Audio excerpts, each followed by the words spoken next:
also found out that she is lunar. No, we didn't. We didn't? Are you sure?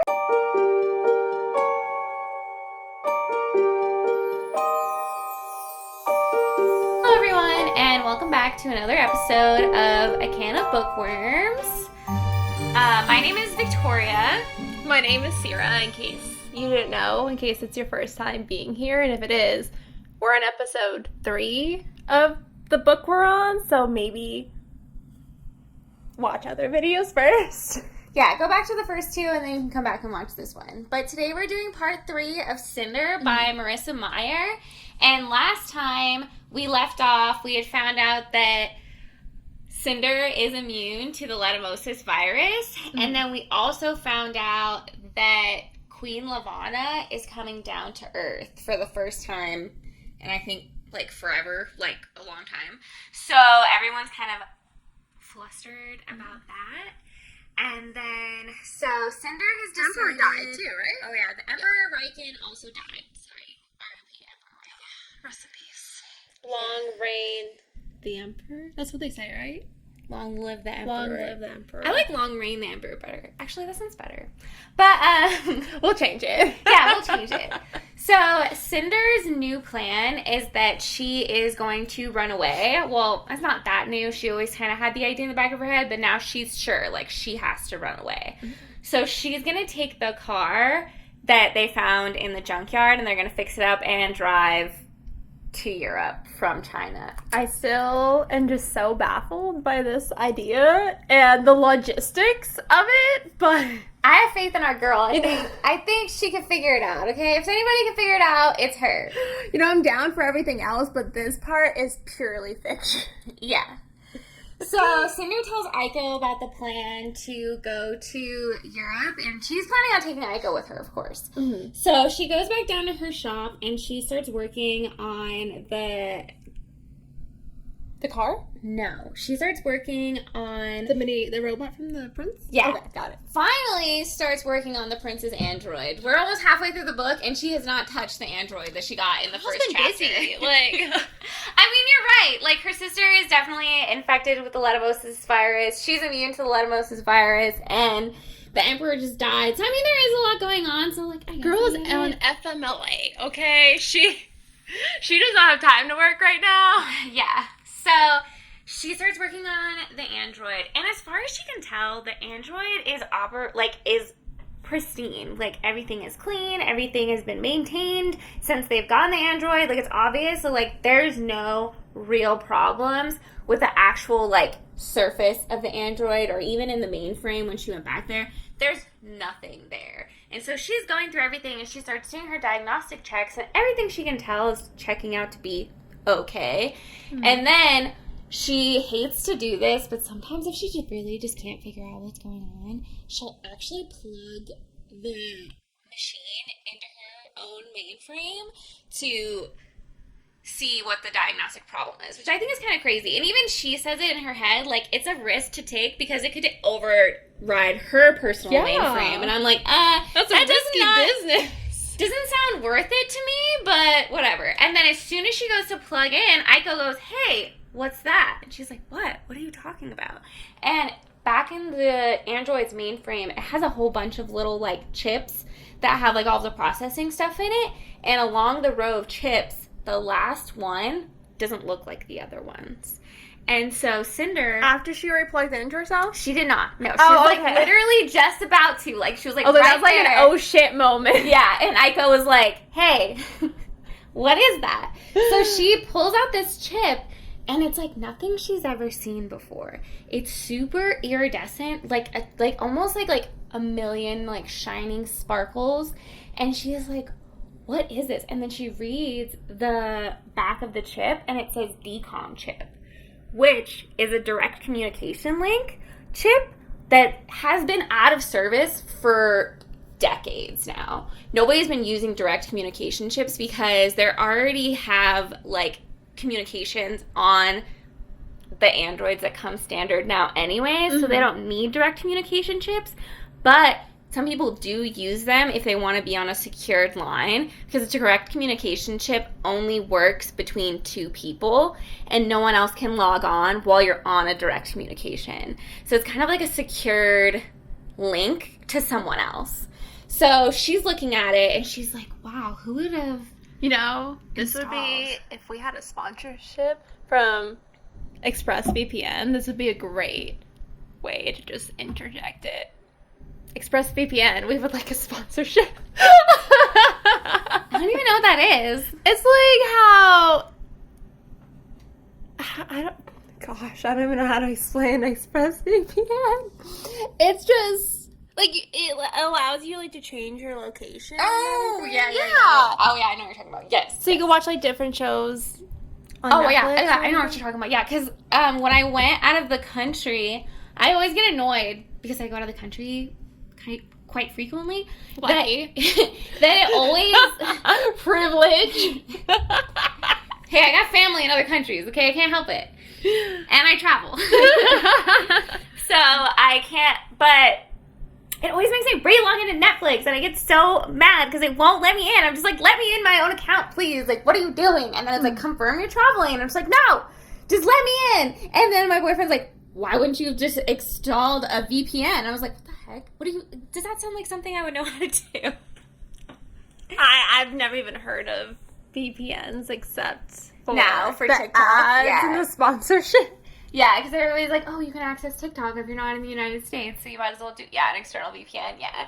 I saw some memes about that. Now I know what you're talking about. Yeah. But anyway, so she finds this direct communication chip, and she's very confused because why would it need to be there? Like, it's outdated. People don't really use them anymore, so she's a little confused as to why it's there at all. And then, while she's examining the direct communication chip, Nancy, the robot, Nancy, turns back on. And she starts saying all of this stuff. And she starts, it's almost like she was communicating something when she shut off, and she just continues it. So this is what she says. She says, expected that a man by the name of Logan Tanner, a lunar doctor who worked under the reign of Queen Channery, first brought Princess Celine to Earth approximately 4 months after her alleged death. Cinder froze. Princess Celine... Unfortunately, Tanner was admitted into Zhu Meng Psychiatric Hospital on May 8th, 125 TE, and committed bioelectric-induced suicide on 17th of January, 126 TE.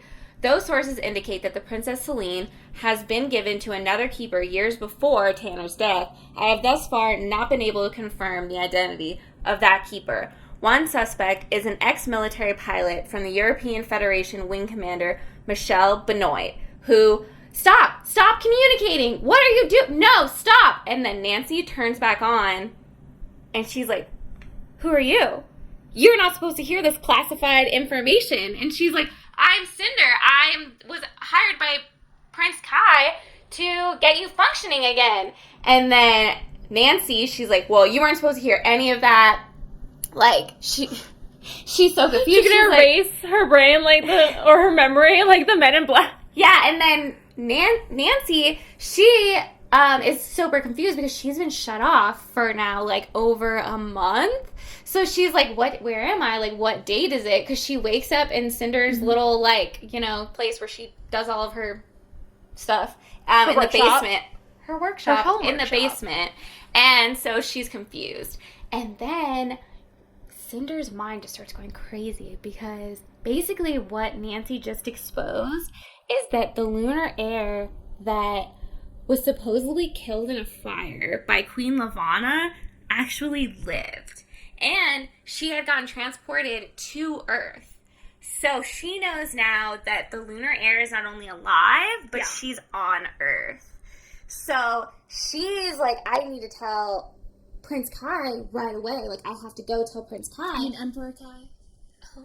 No, he hasn't been. I forgot he needs to be coronated, right? He hasn't been coronated yet, so he's still Prince Kai for the foreseeable future. I mean, not really. That was premature. Premature. I know, I keep calling him Emperor Kai on accident. But this time, You were speaking into existence. Oh, you killed the Emperor. You spoke into existence. So, Wait, can I say my prediction? yeah. I think the doctor that Nancy mentioned is Dr. Shoot, I just forgot his name. Erland. Erland. I was going to say Adderlon. Because you started that. Yeah. And I was like, no. I know it's not Aslan. We just talked about that. Oh, I figured out why I was saying Adderland, by the way. I was saying it because I'm reading Throne of Glass, and that's the town that they live in Throne of Glass, so I figured it out. So before you guys even say that that's what it's from, I know. If you caught that, though, in the second episode, comment below.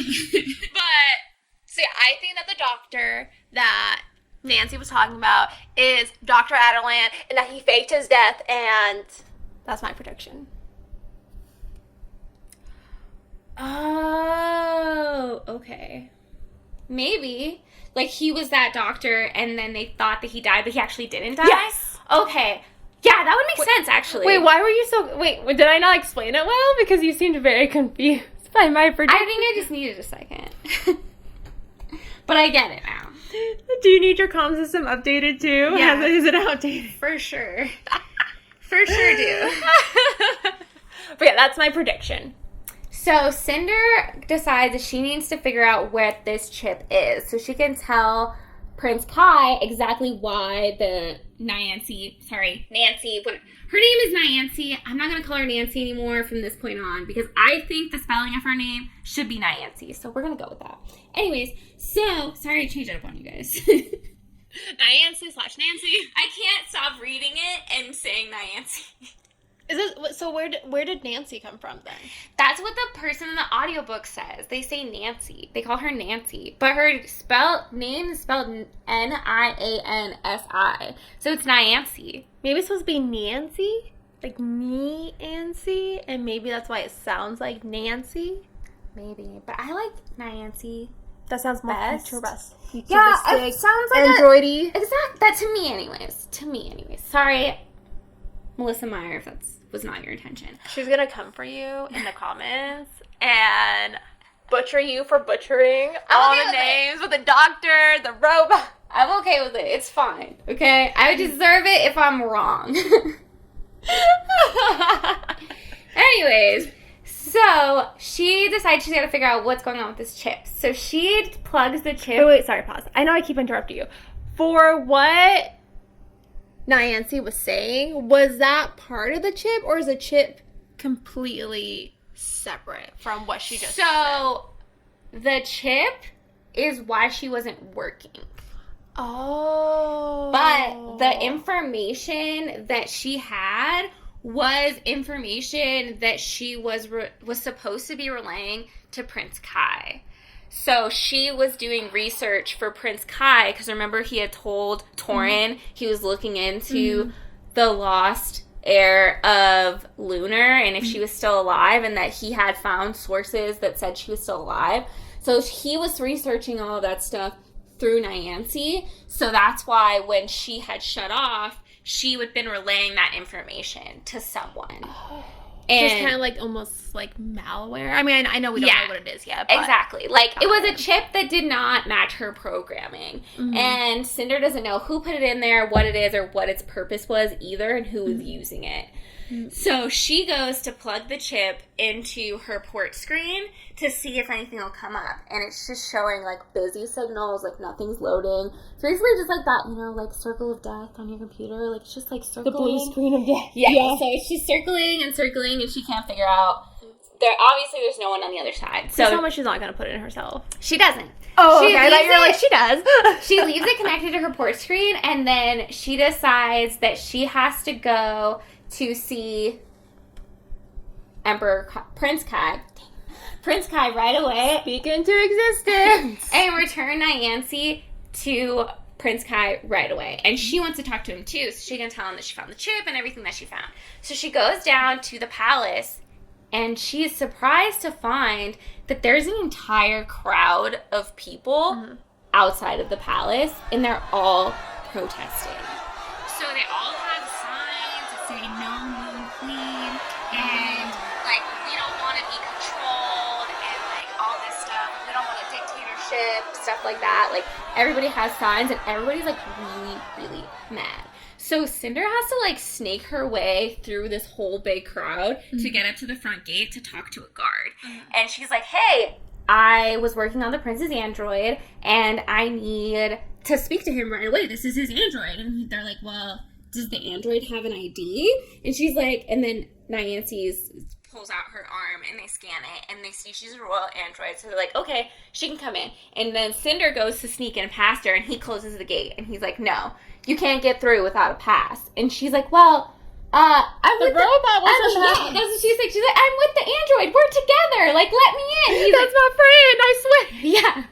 And then Nancy's even just looking at her on the other side, like, hey. And then, Bye, Felicia. yeah, and then, she's like, I have to go in. And he's like, just looks at her really strange, because he's just like, what is the girl complaining about? Like, obviously you can't come in here. There's a freaking protest going on. But then she's like, come on, I need to see him for payment. And he's like, just send a bill. Like everyone else. Dang. And then she's like, and Venmo him. yeah.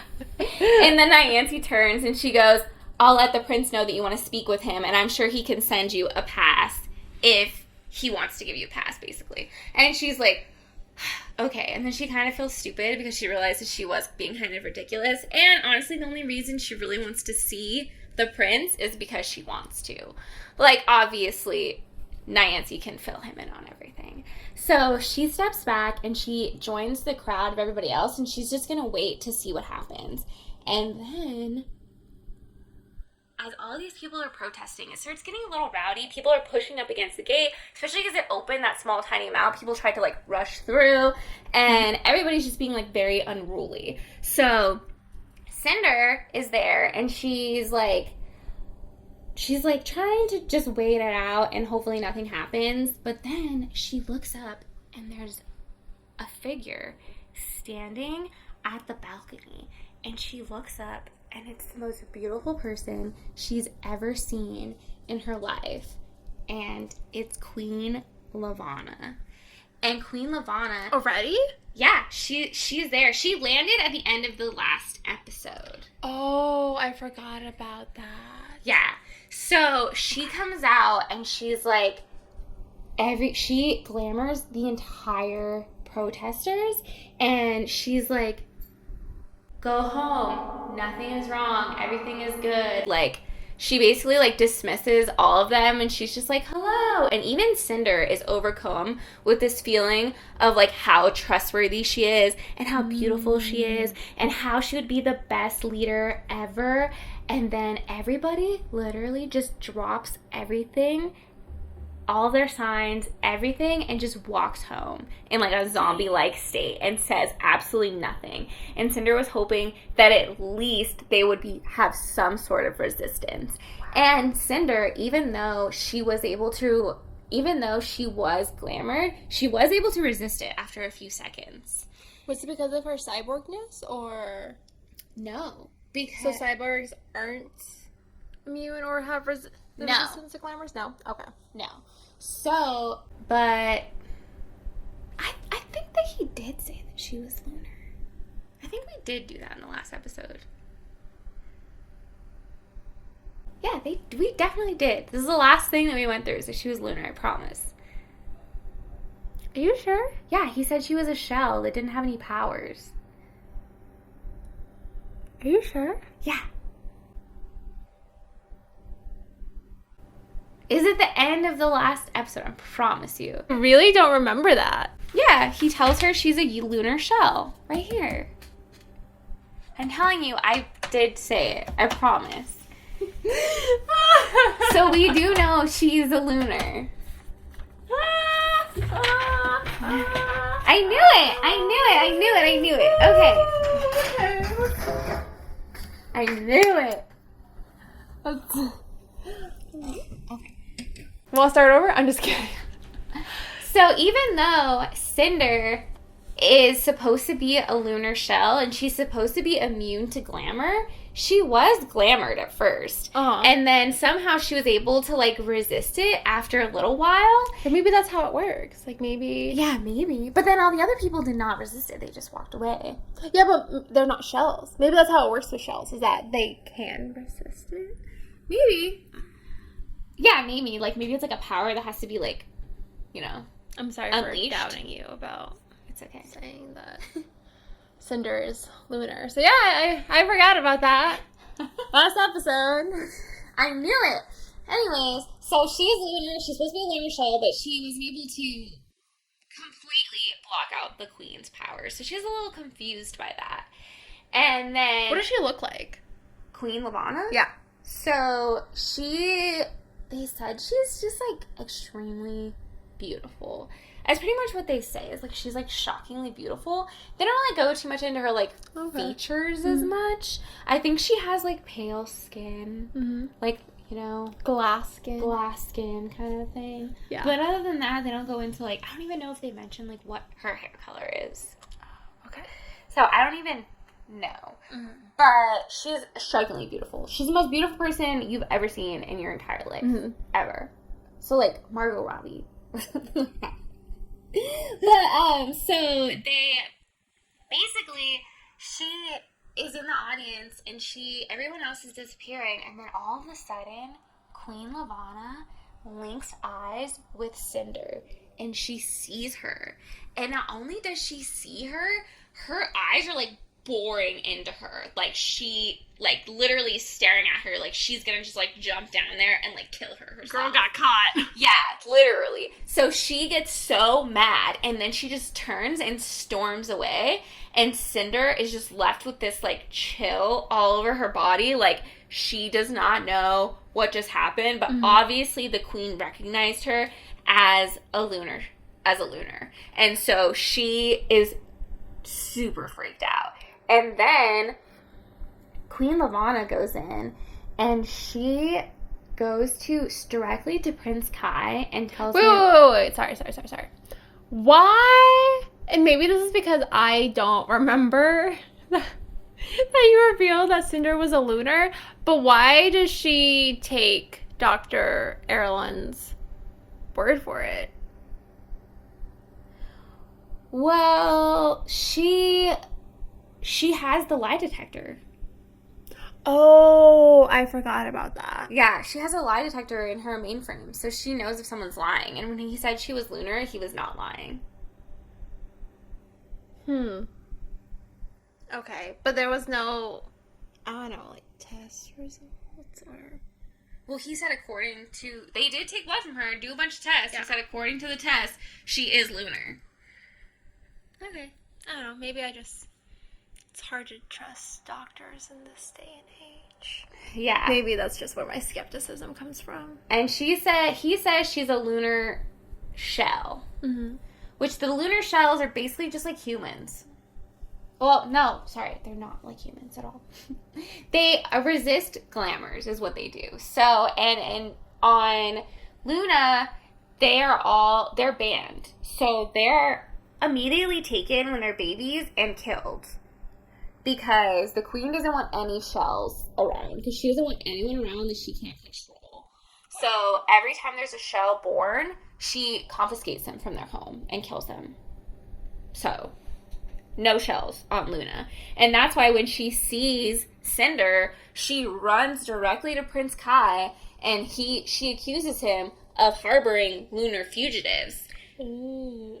And Prince Kai is very insistent that he has no idea that there was any lunar fugitives in the Commonwealth. Like, he had no idea. And then, but of course, Queen Lavana is not convinced. And she orders Prince Kai to go get all of the lunar fugitives and bring them to her. And he's like, oh yeah, sure, I'll get right on that. We only have over 1 million people living here. Yeah. I'll get right on it. And then she gets really mad. She's like, whoa, like, you don't want to play with me, Prince Kai. Like, you don't want to mess around with me, Prince Kai. Don't use your sarcasm on me, okay? And then Prince Kai... I love it. Yeah. I love the snarkiness. Prince Kai agrees that he is not going... That he will search for this lunar fugitive, but it will have to be after the coronation and after the festival that they're having. So he kind of agrees to do it, but he's not going to prioritize it right away. How would he even know? I don't know. Like, how would he... realistically or practically speaking, how would he even apparently round up the people? apparently there's no real, like, difference between them. So I don't know So how it's just like he a would witch know hunt? either. She just wants him to go on a witch hunt? Basically, yeah. Wow. Yep. Okay. So that's what the queen wants him to do. So he agrees in the hopes that she will not do anything crazy. So he's like, okay, sure. He has high hopes. Yeah. And then Queen Lavanna is talking to him, and she's like, okay. And she's expresses that she hopes that they can reach an agreement on the treaty. Hint, hint, she wants to marry Prince Kai. And then she goes... Did that make her a cradle robber? I mean, yeah. Isn't Prince she Kai is a lot older? younger than her, for sure. Like, she's in her 30s, and he, I think, is like... I don't know how old he is. I think he's 17 or 18. I mean, I'm sure she looks great for her age. Well, hypothetically, since none of us know what she looks like, but... Right. Yeah, I'm sure she makes herself look a lot younger than she actually is, for sure. But, yes, Prince Kai is definitely younger than her. But for the sake of, like, royalty and stuff like that, none of that ever really matters. I mean, it's usually the girl who's younger, for sure, but...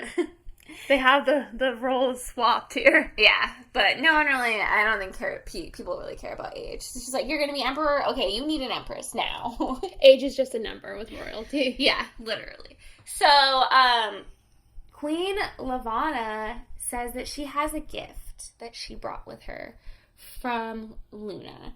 And she was going to wait until the coronation to give it to him, but she thought, considering what it is, it might be in bad taste if she withheld it. And she pulls out a vial from her pocket. And Prince Kai is looking at it, and he's so confused. And she says that it's an antidote for the Leishmaniasis virus. Not only does she say it's an antidote, she even goes as far as to say that it is enough to cure one adult male. And she just happens to be just a little bit too late, like fashionably late. Right. And Oopsie. Prince Kai immediately gets so mad. He's like, how long have you been working on this? How long have you had this? He's like, and then the queen, she's like, well, you know, I've actually been having my research team look into this for the past couple of years. And, you know, after all the strain it's put on my own country coming up with this antidote, I would definitely need compensation if we were to discuss a broader expansion of this research. But you can have this one dosage and give it to your doctors and they can test it out if you'd like.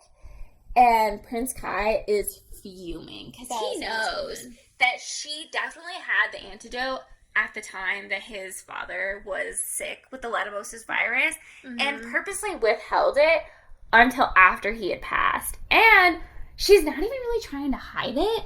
Like, she doesn't even look sympathetic or, like, whatever. She is honestly, like, snickering at him. Like, haha, like, your dad is dead. And I had the antidote the whole time, but I wanted to wait until it was convenient for me to give it to you.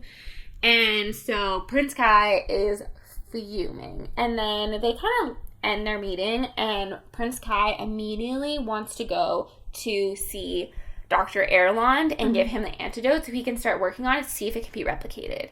And then, as soon as he's leaving, Nyancy comes in and announces herself that she's back and that she's ready for operation.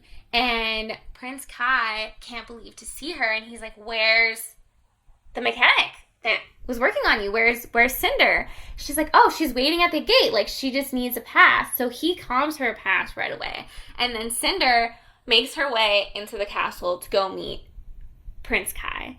And she is really scared because she's like, what if I run in to Queen Lavanna? Like, she already saw me. She obviously was very angry. She's out for blood. When she saw me. So she's, like, a little on edge. Like, she's, like, you know, tiptoeing around, like, oh my gosh. Yeah. Please don't see me. And then Cinder goes to Kai and tells her that, and they meet up in, like, the hallway on the way to the Dr. Erland? Dr. Erland. So they meet up, like, in the hallway. So they're having this conversation, and he was like, and then Cinder tells him that there was a direct comm chip, and he's like, what?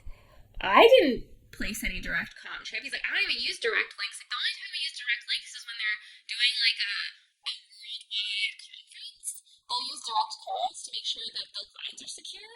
But other than that, like, he wouldn't see why. And Nyancy is his school droid. So it's like his tutor droid from when he was in school. So, like, she would have no reason to have a direct communication chip. So she's really confused by this. And then he realizes what Cinder is trying to say to him. And basically what Cinder is trying to say is that somebody had access to his android and could see everything he was doing on his android. And they have no idea who that person is. So if Kai didn't put this direct communication link chip in, then anybody could have placed it. And she starts describing the chip and its iridescency, and Prince Kai immediately thinks of the lunar spacecraft, because the lunar spacecraft was made of the same kind of material that Cinder is describing. So what if it was Sybil? That's what he said, yeah. Yeah, the thermometer. Yeah. The thaumaturge. So he immediately says to Cinder, he's like, I know, it was Sybil, the thaumaturge. Like, she must have done it at some point while she was here. And him and her and Prince Kai are just, like, super scared now. Like, they're like, oh my gosh. Like, what did she hear? And then Cinder starts telling him about when Nyancy had woken up, what she was saying. And he was like, I don't even know what she found out. What do you mean? I don't even know what was said. And she's like, it was very interesting. And then he pulls her into the elevator and, like, presses, like, the stop button. And so they're just, like, in the elevator, just the two of them. And there was definitely people in the hallway, so they definitely saw him just, like, grab her and, like, throw her in the elevator. But oh my god, it's the friends. You can do whatever you want. yeah, exactly. So they're having this conversation. They're talking about the lunar air, and Prince Kai gets so excited. He's like, she's alive, isn't she? And Cinder's like, I don't know. I didn't hear the whole thing. Like, Nyancy, like, stopped. I told Nyancy to stop talking so I wouldn't hear the whole thing. And then they start talking about how somebody must have overheard and somebody must know, but they don't know who that person is. So they're kind of freaking out. And then he asks Cinder to the prom. I mean, not the prom, sorry, the ball again. So this is the second time. Yeah, as his date. This is the second time he's asked her to the ball. And she's like, I can't go. Oh, she refuses to do it. And he's like, why? Why can't you go? And she's like, well, why me? Like, out of all of the girls, Cinder says there's 200,000 girls in New Beijing. Why me? And he says it's because you're beautiful. No. He's like, well, why not you? You would distract Levana. You would be a good distraction for me, and maybe Queen Levana won't talk to me if I spend all of my time with you. And then Cinder's like, oh. So he just wants to go with me so he doesn't have to talk to Queen Levana. Did she tell him that she's... Well, I'm assuming she didn't, but did she tell him? No! Okay, I was just wondering that she's lunar? That she's a shell and that Levana would want to kill her? They're illegal. If Prince Kai knew, and Queen Levana just said that she... No. But that's she can't illegal tell. on the moon. Is it illegal on Earth? Yes. Oh, sorry. I missed that tidbit. Lunar fugitives. That's what I meant. Lunar I thought that they were like fugitives just because they were running from Luna, not because they were. Yeah, they're lunar fugitives, as in they're fugitives from Luna, and no one's allowed to leave Luna at all, ever, for anything. Because they're under a full dictatorship. Queen Levana is there. She is the one who's saying that there's lunar fugitives and they're against the law. And also, everybody on Earth is scared of lunars. They're all scared of lunars. They do not want them there either. Like, there's laws in place because they're protecting their own people from lunars. Because lunars can brainwash people. So why would you want people... Shell. But they don't know that. They just know that she's a lunar. I mean, I guess there is... All lunars are illegal. It doesn't matter if they're shells, lunar, or not, because lunars can control people's minds. They don't just want people running around to control people's minds all the time and manipulating people into do what they want. Like, no. Okay, I see your point now. They're all lunars. I thought it'd be saved that... Oh, here's a good example. So, you know how in Notre Dame... The Hunchback of Notre Dame, if they can get inside the church, they're safe. Like, the church people aren't going to kick them out. Not how it works. Okay, that was my understanding. That's like, Okay, they got out of Luna, the moon. They're safe now. Like, they're not going to kick Everybody back out. on Earth hates lunars. Like, a lot. Nobody wants lunars there at all in the slightest. They're all scared of lunars because they're literally extraterrestrial beings that can control your mind. So, I don't, like, let's, for example, like, if your neighbor was an alien that could brainwash you into doing whatever you wanted, like, would you want that to be your neighbor? I mean, I'm kind of intrigued, but I see your point. Like, nobody wants the lunars there. Like, Luna does not want them there, and Earth does not want them there either. Like, everybody wants them out. It's like, it depends what genre. Is this horror or, like, dark romance? Is this a monster romance? Very. I mean, I guess the lunars are supposed to be really hot, huh? I mean, I didn't think of that. How spicy is this gonna be? Like, how hot is my neighbor? Is it like enemies? They are going to be very, very hot for sure. Because the lunars are supposed to be like the most beautiful race like ever. Like, they're supposed to be like phenomenal. You know, I'm into it. I would like my neighbor now to be an extraterrestrial that can brainwash me as long as they fall in love with me and we have like an enemies to lover arc. I'm in for it. Okay. I mean, I guess I see your point and I see where this could go. But that's not what happens. It's not how it goes in New Beijing, in Commonwealth. Everybody is pretty much not okay with it. So, Kai and Cinder are in the elevator.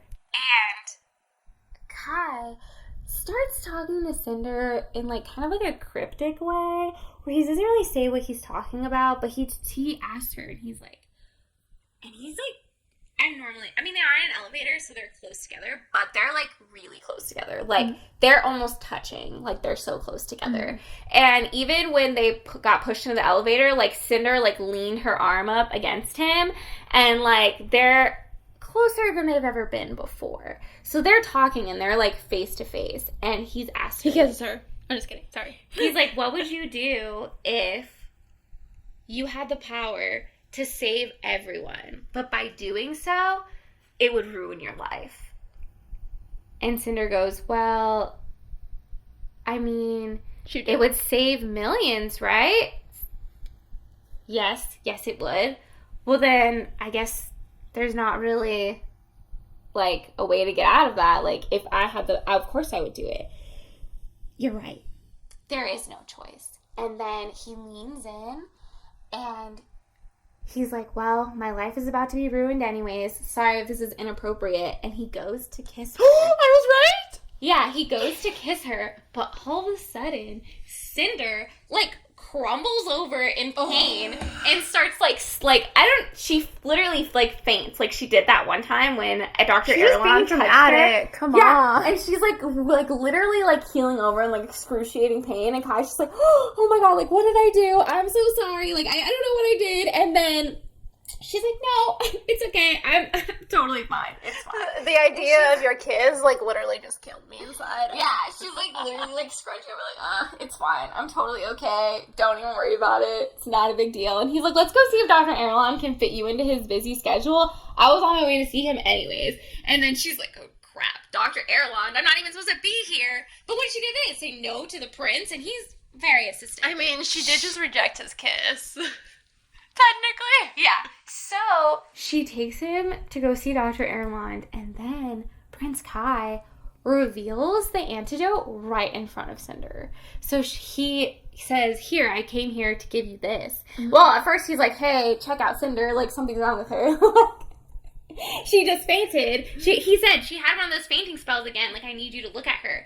And then Cinder turns to Dr. Erlon, and Dr. Erlon's like, what are you doing here? Like, upset parent moment. Mm-hmm. And then Kai turns to him, and he's like, I gotta go. Because he keeps getting these, like, comms on his, like, comm. I think it's more like an iPad or, like, a phone that they have to carry around with them. He keeps getting these alerts. He just keeps ignoring them because he's worried about Cinder, and he has to go see Dr. Erlon. But it's getting to the point where he has to go. So he looks at it, he's like, I have to go. There's a meeting with all of the world leaders, and supposed to attend, so I gotta get out of here. And so he goes to leave, and then Dr. Erlon turns to Cinder. He's like, what? Oh, and he gives Dr. Erlon the antidote, of course. Mm-hmm. And he said that if there's any headway on being able to replicate it, he needs to know right away. And Dr. Erlon says, of course, whatever you need. And then Prince Kai leaves, and he turns to Cinder, and he's like, what are you doing here? And she's like, what? Well, I had to return the prince's android. It's my job. And he's like, you're talking about livelihood. I'm talking about your life. You're an FMLA girl. Yeah, the queen cannot see you. Oh, she already saw me. What? She saw you? When? Outside of the castle? I was at the protest trying to get in, and she saw me. I saw her use her glamour on everybody, and they weren't even able to resist at all. They just walked away like they couldn't even remember what they were doing. Yes, that's the effect that she has on people. Now you see why she is empress of all of Luna and how she can keep her people from revolting against her this entire time. She's very powerful, and you need to get out of here as soon as possible. Well, when she used her glamour on everybody, it also worked on me. I thought you said I was supposed to be immune to glamour as a shell. Right. Yes, I did say that. Well, then why was I able to resist? Like, why was I not able to resist the glamour 100%? And then he brings up her hologram again, and he zooms into that little chip on the back of her spine, and he said, I've done some research, and I think I know what this chip is for. And then Cinder is like, what? What is the chip is for? The chip is so you can avoid glamour. And it also works to hide lunar gifts and not make it so you cannot use your glamour. It's a device that ties a person's nervous system. It has two purposes. On Earth, it prevents outside manipulation of their personal bioelectricity. Essentially, it makes it so that they are immune to lunar control. So when he was telling her about the lunar chip, he did some research into her past, into her family, and he actually found out that Garen, the one that had brought her Audrey's husband that died from leishmaniasis, they found out that he was actually a scientist, and he was doing research into a device that would deactivate your glamour if you were lunar, and if you were from Earth, it would make you immune to glamour. So he was working on a chip that you can install in your central nervous system, and he had actually presented it to like a board of investors or whatever, and nobody wanted to invest in it because it had not yet been tested. Well, sorry, is it supposed to be for lunars or for everyone? Because either or. So it would be for a lunar that wanted to hide their gift, or it would be from somebody from Earth. Well, hide their gift and resist glamours from other lunars, I guess I should say. So you could hide your gift, and then you are not susceptible to others. So essentially it would like turn you into a shell if you're a lunar, but then if you're from Earth, it would prevent you from being able to be glamored. Okay. So it has multiple purposes. And Cinder's confused because she's like, what? Like, wouldn't he be rich if he had that? He's like, well, apparently he was never able to find test subjects, and the only test subject that they now know of is Cinder. So Cinder is the only one, because this is the only practice one. He's like, I guess it worked, because here you are. And then that's when he explains to her that, like, if you don't use your powers, you go crazy. So that's what the chip would be for, is it would prevent that from happening. Oh, okay. Yeah. And he short-circuited it. Yep. Good job, Dr. Erland. Aslan. Adderland. What are you saying? I have magic?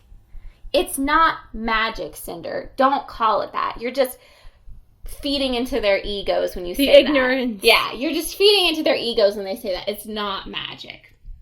Okay, so what does this mean? I'm not a shell?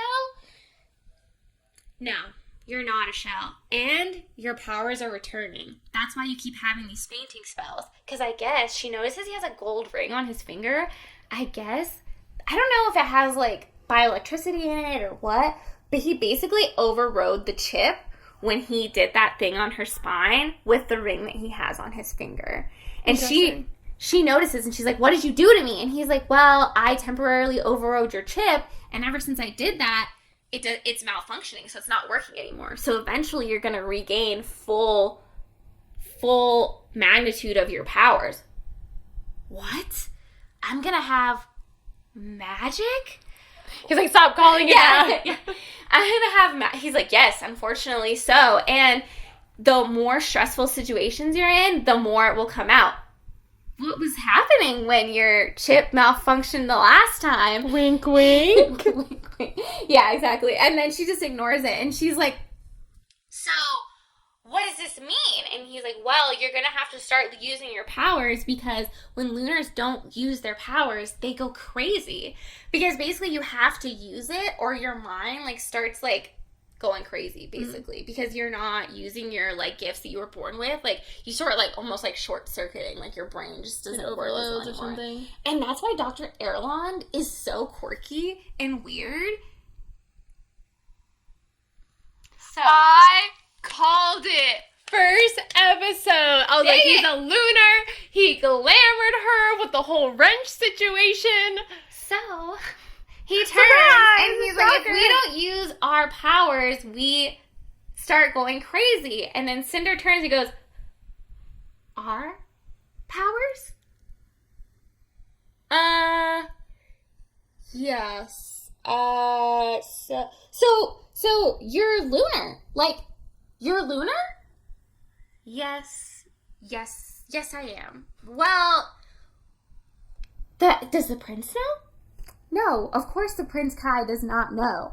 Well, how are you allowed to be around the prince? You're a lunar. Like, what? She starts being concerned. She's like, the prince is in danger. Like, he can control his mind. He's like, she's like, have you been she's like, you glamored me. That first day when we met, you glamored me. And he's like, yes, I did. But in my defense, you were coming at me with a wrench. And she turns to him and she's like, well, what are we going to do? What about Prince Kai? He's like, well, what about... He's like, yes, I know the skepticism that goes with being lunar, but I promise you I've never abused my power, and you can trust me. And I'm like, I don't know. Whenever someone says you can trust them, like, I always feel like that's... It's like foreshadowing. It like means you shouldn't trust them, but I don't know. We'll see. So Dr. Erland, he turned and he's like, you can trust me. Like, I know I'm a lunar, but, it's not that big of a deal. And then she's like, well, why are you here? Why did you get here? Like, are you a shell? And he's like, no, I'm not a shell, but I just don't use my powers. He's like, I suffer for it every day. Every day I lose a little bit more of my cognitive function because I purposely fight my powers every day and don't use them against people because he doesn't want to be like that. And then she's like, well, why are you here? And he's like, well, I was hiding from Queen Lavanna, and he was saying, like, also that, like, he over anyone would understand why you wouldn't want to trust lunars because the queen had killed his daughter. Oh. Yeah. So his daughter was a shell. And he was a scientist in Luna. He was a doctor. And he had actually agreed with them killing all of the shells before because... Until it hit too close to home. Exactly. Because he had also viewed them as a threat as well. So he viewed it as a threat as well. And so he was okay with it. But then when they went to take his daughter, he could not. And he tried to take her away and escape. But his wife was more, he liked Queen Lavanna and was more loyal to her than he was, so she wanted them to take her daughter and to kill her because she thought that her daughter was dangerous, and he, after seeing his daughter be born, just like could not agree with it, and he was like, no way, like there's no way that this little baby is a threat to anyone. Mm-hmm. So he actually ended up going against Queen Lavanna, and that's when he came down to Earth to escape her because he did not want to be a part of that society anymore. And Cinder sympathizes with him, and then all of a sudden she gets a comm, like a direct link to her direct mainframe, and it says that Peony has entered stage 4 of the leishmaniasis disease. And stage 4 is the last stage of the leishmaniasis disease. And Cinder, and then he notices her change in demeanor, and he's like, what happened? She's like, it's my sister. She just entered the last stage of leishmaniasis. And she turns and she looks at the antidote, and then he looks at the antidote, and he's like, okay, well, a promise is a promise. And he gives her, like, he said, how old is she? She's 14. He gives her a quarter of the antidote, and he's like, this should be enough. Perfect. I thought I was going to give her the whole thing. And it's like, why do they always do that? It's like, you need to replicate that before you save one person. So I'm glad that didn't happen. He gave her a quarter of it. That's still 3/4 left for him to duplicate. Yeah. So Cinder leaves to go straight to Peony to give her the antidote. And then we go to see Prince Kai is in his world leaders meeting. So the world leaders meeting includes a bunch of ambassadors and kings and queens and princes. I don't know why I said that. Presidents and, like, what do they call? Oh, man. What do the British call their government?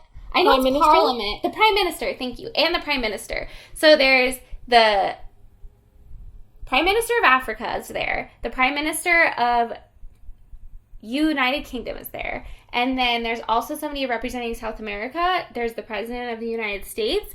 And then there's Kai. And there might be somebody else that I forgot. But they're all there and they're in a meeting. And they're all there because they heard that Queen Lavanna is on Earth for the first time in forever.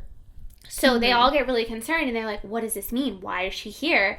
And Prince Kai's like, well, she said she was here to discuss a treaty. And they're like, well, have you been able to come to her terms? Because they all know that the terms that she set forth for Emperor Riken was to get married to him. And that was her only term on a peace treaty. She's like, the only way I'm doing a peace treaty is if I become the Empress of Commonwealth. And he refused to do that because he knew if he did that, it would be the end of the freedom for his people. So he has so far not agreed to that. And Prince Kai says straight up, he's like, no, like, that's not happening. I am not marrying Queen Lavanna unless I absolutely have to.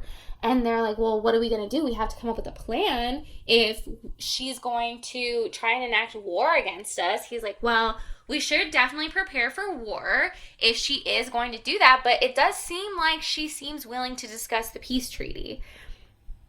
That's what Torrin says. And Prince Kai is like, well, we'll see if we can get her to come to make our demands and not go into a marriage alliance. And then the leader of Africa asks if maybe they could have a different alliance. Maybe he could marry Princess Winter. So Princess Winter is Queen Lavanna's stepdaughter, the one that she mutilated her face. I forgot about her. Yeah, she mutilated her face because she was more beautiful than her at like 12 years old. So she mutilated her face so she wouldn't be as beautiful. But they're like, what about Princess Winter? And they're like, no, she has no royal blood because she was a guard's, like, her mom had an affair with a guard, so she technically has no royal blood, but she's a princess by marriage from Queen Lavanna's, like, last marriage of the guy that she killed. Can you explain that? I don't really get it, so no. Because I was thinking that the royalty was carried through, because it was Lavanna's sister that was queen.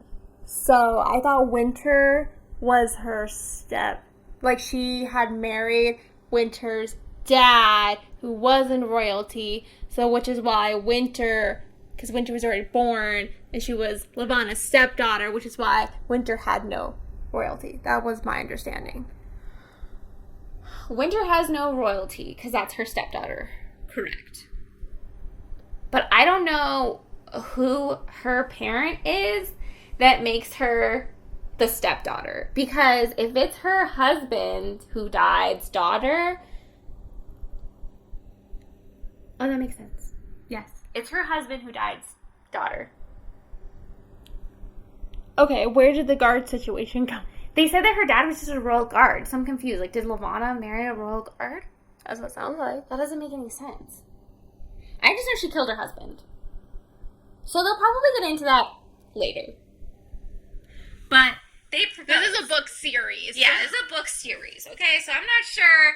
Princess Winter, I just know she does not have any royal blood. So they're like, no. And they're like, well, maybe it'll be good enough for an alliance. Like, we can at least ask. And then Prince Kai is like, yeah, anybody would be better than Levana. Like, let's ask about that for Kai sure. is down. Yeah, and then they also, the leader of Africa also points out that maybe a different kingdom or, like, different land could offer up their heir to marry Queen Levana. And then the Prime Minister of Australia starts getting nervous because she's the only one with a kid old enough and the only one who has a son who's not married that could marry Levana. And then she's like, wait, let's not jump to new things, kid. No. And then Prince Kai gets kind of happy because he's like, it's so good to see somebody else nervous about it. But he knows that he is the most powerful one to marry because he is an emperor. So the other people, because they're prime ministers, if he married one of them, they wouldn't have that much power because they get replaced every few years. And on top of that, the one who would be able, because she's the queen, be able to take over, they're like 3 people behind. So, like, their siblings are older. So their siblings would become king or queen first. So he's not even, like, in the line to, like, be king, really. Mm-hmm. So why would she marry him? So basically, he knows, like, he's the only real option here. And then the president of the United States steps up and he goes, well, I have evidence that war is imminent. And everybody's like, what? What are you talking about? He's like, my space, what are they called? The things? Satellite. Yes. My satellite images have picked up something that's very interesting. And he pulls up these pictures, and it's an entire army of these things. And they don't look human. It showed half a dozen of the creatures from the front, their faces a cross between man and beast. Their noses and jaws protruded awkwardly from their heads, their lips twisted into perpetual grimaces. White spots erupted from their mouths. Kai could not see them clearly, but could not tell for sure, but they gave him the distinct impression of fangs. So there's monstrosities. They're monstrosities. So everybody gets really uneasy because it's very apparent that Queen Levana has been building a secret army. And they're all asking questions like, do they have magic? Do they have powers that they can use against them? Like, what do they have? And then the president of the United States says that all he was able to pick up was that they were there. But all they do is stand and just, like, walk around occasionally, but they don't do anything. So he hasn't seen them do any drills. He hasn't seen them do anything.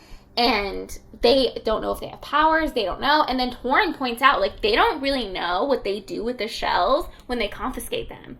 And there's been nothing to prove that they actually kill them. Because they could be experimenting on them? Yeah, because they don't kill them. Like, they don't just go there and shoot them in the head. Like, they take them away. So they take them somewhere to be killed. But no one actually knows if they're being killed. So he thinks that these are shells that they've been experimenting on and turning into war monsters, like war mutants, to use against Earth. And then... You know what I'm thinking of? From Full Metal Alchemist? Yes! Thank you! That's what I was thinking too. I was thinking of Full Metal Alchemist as well. I was going to say the same thing. Because don't they take people? Well, I was thinking of the guy's daughter that he experimented on and how he merged her with her dog. Oh, yeah, that was bad. But no, there's a whole army. Remember, there's that whole army? You didn't watch the end of Full Metal Alchemist. Oh, man. I'm so mad that you brought that up and you don't know. They make a whole army in Full Metal Alchemist. Spoiler alert. Oopsies. If you've not watched Full Metal Alchemist... you're missing out, okay? Best anime, my favorite anime of all time. Anyways, but they do have these monsters. My bad. Sorry. But they do have these monsters. I opened the door. You're late to the story if you don't know about them. But they make these, like, mutant monsters, and they're very similar to the ones that they're talking about in this thing. They almost look the same. So you want a visual. So if you want a visual this, go watch Full Metal Alchemist until you get to the last few episodes. You'll see them. How many seasons and episodes are I think there's a lot, but it's so good. It takes like no time at all. Like you get enthralled in it, and you just watch the whole thing like back to back, like I did, and you'll be done within a week. For sure. I think I finished the whole thing in like 3 or 4 days. Take Victoria's word for it. It's phenomenal. You should go see what these are. Is it on Crunchyroll? Yes, it is. It's also on I still have your Netflix. login, right? It's on Netflix. Netflix is dumb right now, in my opinion, because they don't allow moochers, which is what I am. But I still have your Crunchyroll login, right? Yeah. And we live in the same house if Crunchyroll is concerned, you know. Same house. Oh, yeah. Crunchyroll, we're roommates. Yeah. So, anyways. I was going to like, we're lesbian lovers, but I was like, wait, no, I shouldn't say that. We're not.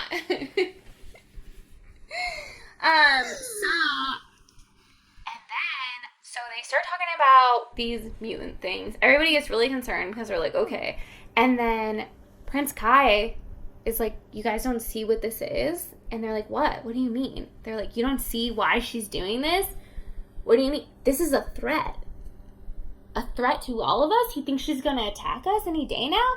No, it's a threat to me. He thinks it's a threat to him to do what she says because he thinks it's really convenient that she's probably been building this secret war for a really long time, like the secret army for a really long time, and just now they all of a sudden see them. And if she's showing them this like couple dozen of them, he bets there's probably way more. Because I guess on the moon, they have all these, like, underground taverns. I mean, so do we. So they have all these, like, underground taverns. He thinks that there's probably hundreds, maybe thousands down there that they don't know about. I feel like he's kind of reaching. I mean, the threat part, I'm totally on board. But for him to be like, it's about me. Like, calm down, Kai. It's not all about you. The only reason he's saying that is because she's in Commonwealth. Yeah. And she waited until she was down there. Emperor Riken was dead, and she's threatening them. First of all, she's withholding the antidote from them. And she's been threatening war for the past, like, 12 years. So, I think more than that, actually. I think it's like 24. But anyway, so she's been threatening war for a very long time. And all of a sudden, when she comes down to Earth to propose a treaty, she all of a sudden just camps out, like, 48 of these freaking monsters, and it's just like, don't mind those, like... Did the president say when he found this out, though? Yeah, it was just a couple days ago. Oh, okay, got it. I missed that part. Queen Lavanna, I didn't say it. Queen Lavanna also just showed up a couple days ago. So, Prince Kai is convinced that he's the reason, like, she's threatening him. I guess he's not reaching as far as I... Yeah. So, he actually tells everyone about the antidote. And honestly, Torrin is, like, ready to kick him because he obviously did not want him to reveal that they had an antidote. Because letumosis is not only affecting Commonwealth. It's affecting the entire world. So he believes that they have a right to know that they have a possible antidote. But they don't. I mean, I don't know. I'm kind of with Torrin on that one. Yeah, me too. Because you have... Like, I mean, he doesn't know that there's 3/4 left, but there's only 3/4 left, and everybody's going to want their hands on this antidote. And also, they don't even know if it works. Yeah. They have no idea if it works or not. Like, they don't even know. So... I'm like, shut up, Kai. Like, yeah. the same thing. Yeah. Don't reveal your secrets, okay? Yeah. Come on. Especially if you don't know. Like, if you don't know, why would you say anything? Like, right. Whatever. He's a kid. Remember? You know, he's a kid. He's a baby. That's why he doesn't want to be emperor, but he don't have no choice. So he tells them all about it, and they're like, an antidote. Where is it? How much do you have? What is it? And he's like, well, she only gave us 1 vial. And everybody gets kind of, like, sad for a second because they all realize that Queen Lavanna obviously withheld this antidote and purposely gave him 1 vial for 1 person after his dad just died the Like, literally, I think it was, like, the day before. Like, it's not a coincidence. So, everybody's like, oof, my bad, that sucks. But, so, Prince Kai tells all of them that he will do whatever it takes to make sure that they can get the antidote, if it is a true and real antidote. Mm-hmm. And then they end the world leaders meeting with that. I feel like the world leaders meeting actually went pretty well. I don't know. I just imagine everybody being at each other's throats. We're like, good job, Prince Kai. Yeah, I don't know. They just seem like all like, yeah, like, we have a common enemy. Let's work together. I'm surprised. It's not realistic. I'm just kidding. Really, though, it's not. Like, they'd be like, I need more land. I need more money. I just made these bombs. Like, you know, like, that's what I think it would be like. But, you know, that's probably what our world leader meetings are like right now. Exactly. That's why I'm so surprised everyone was so cool, calm, and collected. Apparently everybody gets along in the future. Let's hope. Okay? But, I mean, the world did get decimated in order for that to happen because this is after World War IV, which most of the world got detonated. But, I mean, we've already had 2 world wars, and we're not on that level. Yeah, we did have 2 world wars, but that was before nuclear bombs were made. We now have nuclear weapons. Like, we have huge atomic bombs that could totally massacre the entire world. And we actually ended the last World War with an atomic bomb on Hiroshima. We went to the museum. No, I know that. And also I know that. But on a side note, it also makes me mad that America is one of the countries that still does nuclear testing. Like, of course, Japan. But there are multiple countries that are like, no, we're not going to do any sort of nuclear testing. And America's not one of them. I learned that at the Atomic Bomb Museum. Really? Yeah. I had to go there too for Mind About a History class. We should go back so we can read that. I mean, yeah, I just like got my tickets so that I could say I went, and I kind of ran through the whole thing. So maybe I should go back. I just remember that at the end. I don't know. It just really moved me because even after the devastation that we caused with the nuclear bomb, that we still were like, yeah, we're gonna keep testing. I also feel like America is kind of just like, you have them, so we have to have them, which I don't think is the right mindset, but I think that is the reasoning, their reasoning behind it. But yeah, I totally agree. No one should have nuclear weapons. Like, what the hell? Yeah. Why? I don't know. But, I mean, war is dirty. I don't understand it. I don't know. Messy times. But then especially after, like, going through the museum. I know. Yeah, I'm totally against it, but this is not what we're here to discuss. Sorry, side topic. Sorry about the sidebar. But yeah, kudos to the world leaders of however far into the future this book is based. They seem like they're doing a good job. Yeah, it's around 125 TE. I don't know what TE stands for. But anyways. Yeah, I don't know. So, they pick up with Cinder going to the quarantines to see Peony.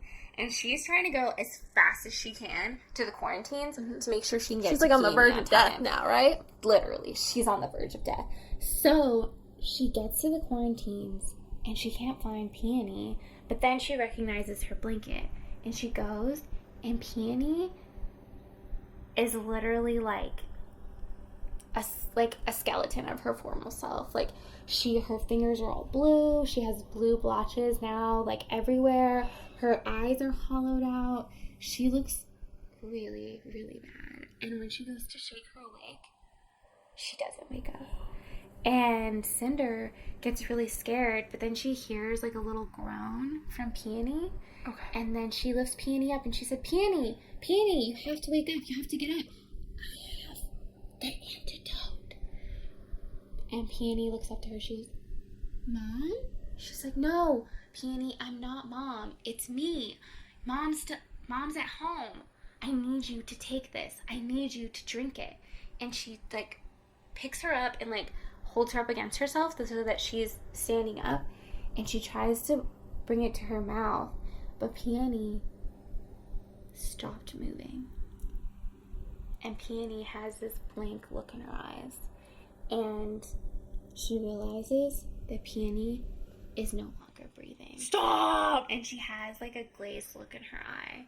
And Peony is no longer alive. What? And she starts shaking Peony, and she's like, Peony, no, I have it. I have the antidote, like I said. I have it. You can't die. No! And then, all of a sudden, Cinder sees the Medroids coming for Peony.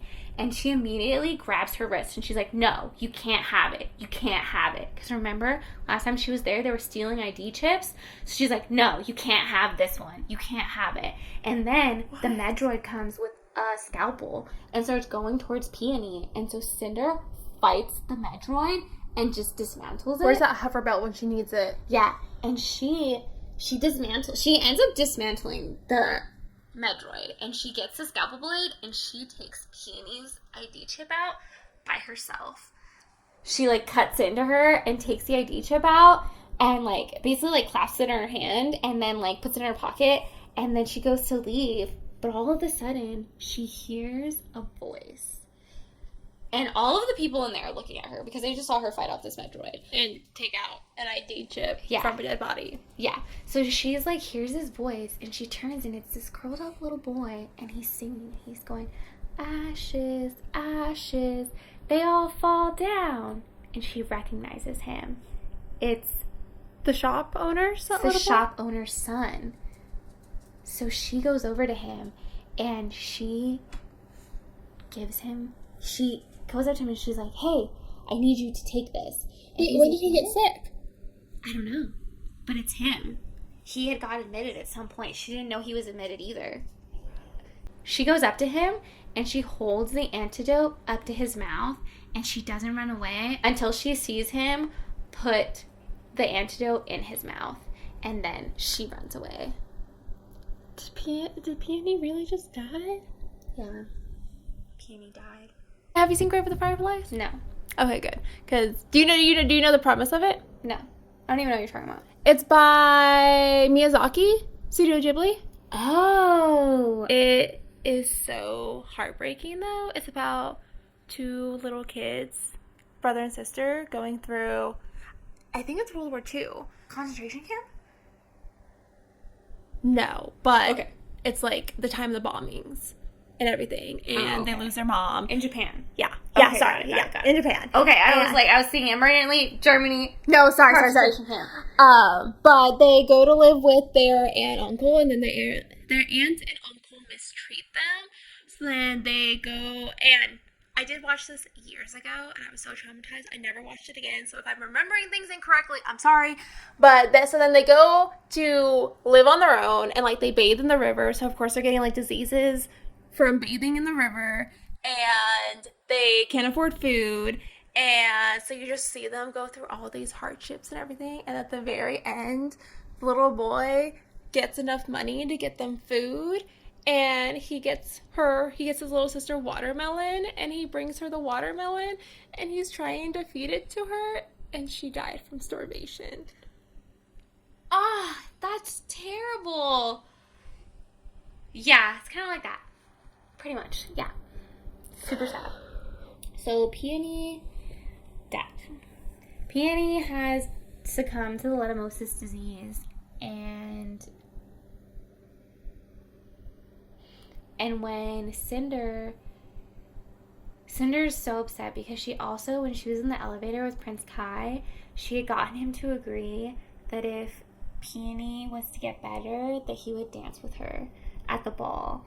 And she told him all about Peony and how she has the leishmaniasis disease, and that if she pulls through, that he hopes that he would dance with her. And then she told him that she was the #1 fan and she was in love with him, and she's just so distraught.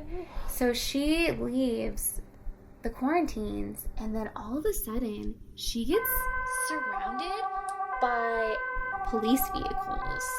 And they don't have police, they have droids. So all these droids start coming out, and she's like, I'm being arrested for attacking the Medroid at the leishmaniasis research. But then they basically go, Lynn, Cinder, you're under arrest for being a rogue cyborg. Wait, You have what? been reported missing by a Miss Audrey Lynn.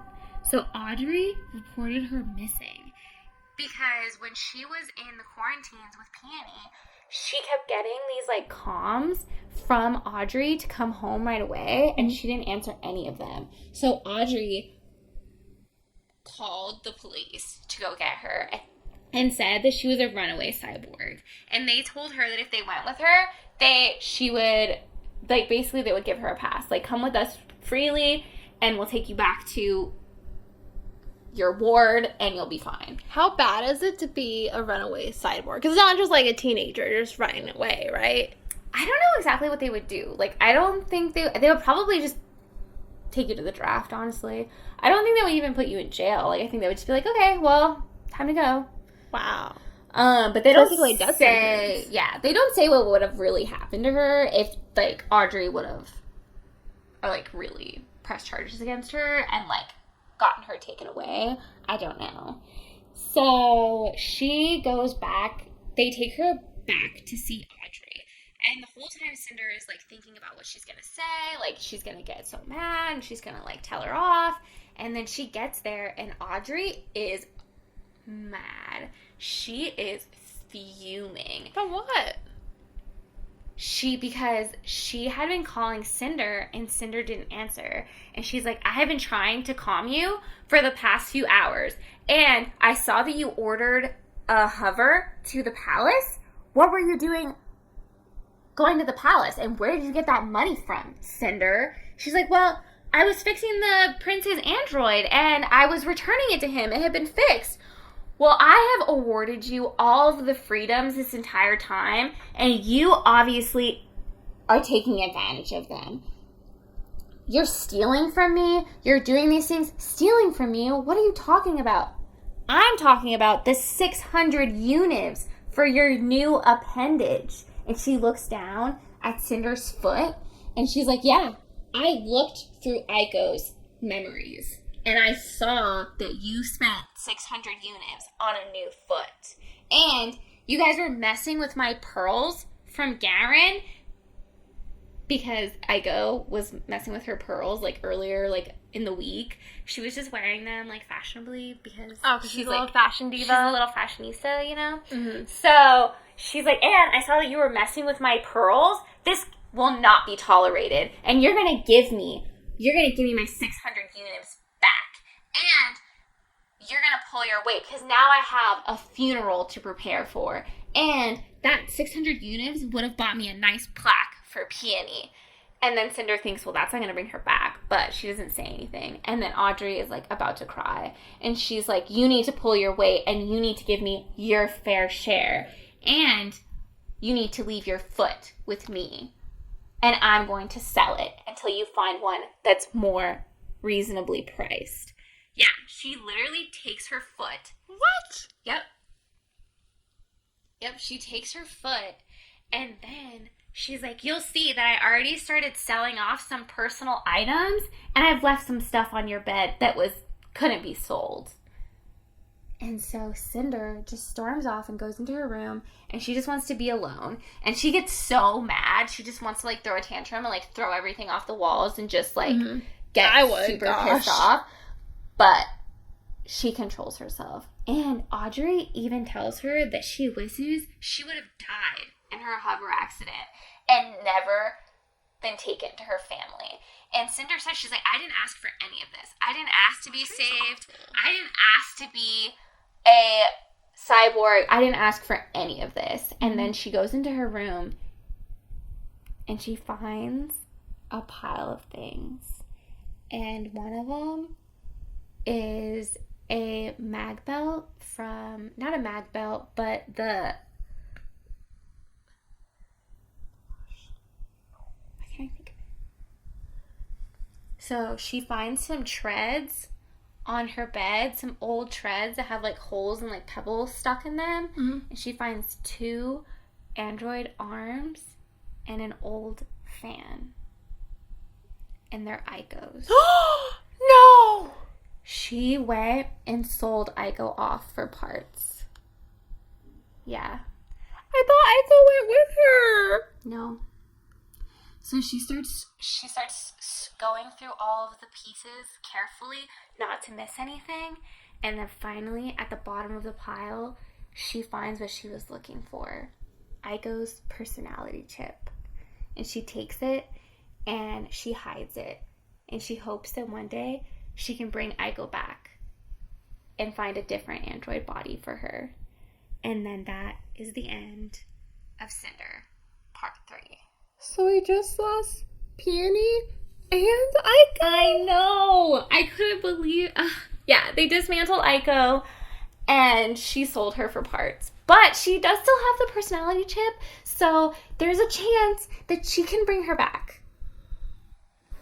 Girl, you better hope so, otherwise I'm blacklisting this book. I cannot believe that she freaking got rid of Aiko. And she had been threatening to get rid of Aiko since the first part of the book. But Cinder never thought she would do it because, you know, Aiko actually helps around the house. Like, she's an android, you know? She has a job. But she's gone. And Audrey and Peony has passed. So that's the end of part 3 of Cinder. So you guys are going to have to come back next time and see what happens with Queen Lavana and Cinder and what comes of everything. Is this going to be the finale? Or? Yes. Next episode is part 4. So everything will come together. So you guys are going to have to tune in next time and see what happens to Cinder next. And Prince Kai and everybody else. Mm-hmm. And all of Commonwealth. And the entire world. So. No big deal. Yeah. We'll see you next time. See Thanks ya. for watching. Make sure to like and subscribe and comment below. I know it was a heavier episode today. Sorry guys, but see you next time. See you next time. Have a great Monday. Bye. Bye.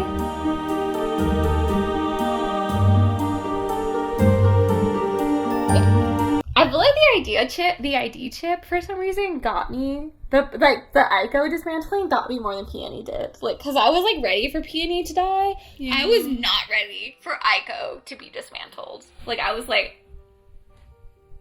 no way. I don't even know like what to say. I feel so much loss right now. I'm grieving. I know. It's terrible. Audrey's terrible. Audrey is awful.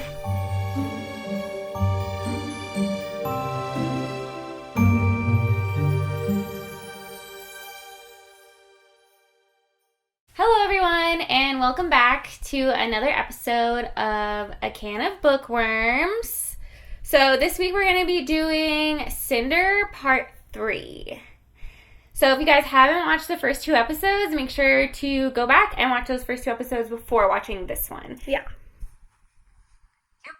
And then last time we left off with Cinder.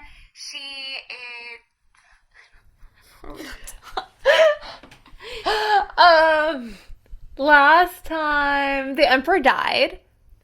We found out that Cinder was immune to the Letamosis virus. Yeah. And then we also found out that she is lunar. No, we didn't. We didn't? Are you sure? Oh my god, that's totally this one. Okay, so we found out that... Can we just start over? That's fine. Okay. Hold on, let me really refresh myself. Can we include this in a blooper, like at the very end? I don't remember. Okay, hold on. Okay, so we found out she's immune to Letamosis. They're gonna pay her to be their test subject, and then the Emperor died. The Emperor died, and then Queen Lavana announced that she's coming to Earth. I mean, should we go get food? I don't know. Like, I feel like it would mess up my makeup. Yeah, we should record. That will be our reward. And then what if we get food all over? What if I get food all over my clothes? Because I do that. Okay. Okay. After. Just hurry up. I'm just kidding. Okay. Hello, everyone, and...